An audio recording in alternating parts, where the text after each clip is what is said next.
Dia memang friendly dari kelas 4 boys ni. Okey, saya nak tanya, apa perasaan awak bila sertai program motivasi yang ada di dalam 4 ni? Perasaan saya rasa bangga sebab saya dapat ilmu baru yang belajar daripada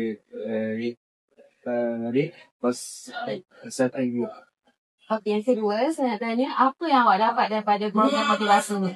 Saya dapat keyakinan diri untuk menentukan hala tuju saya dan kerjaya bila akan datang.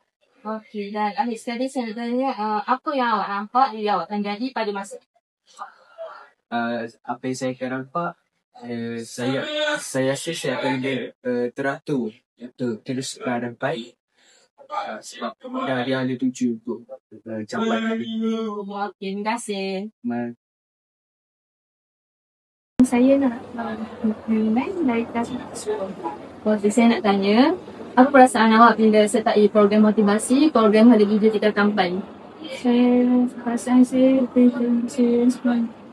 Okey, yang kedua, apa yang awak dapat daripada program motivasi? Saya dapat tambahkan lagi pengetahuan saya dan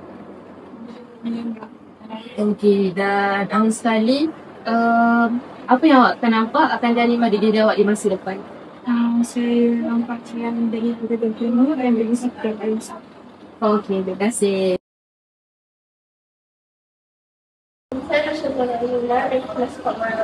Okey, saya nak tanya, apa perasaan awak bila sertai program motivasi, program hala tuju tingkatan 4? Saya rasa lebih bermotivasi dari Okey, soalan kedua, saya nak tanya, apa yang awak dapat daripada program ni?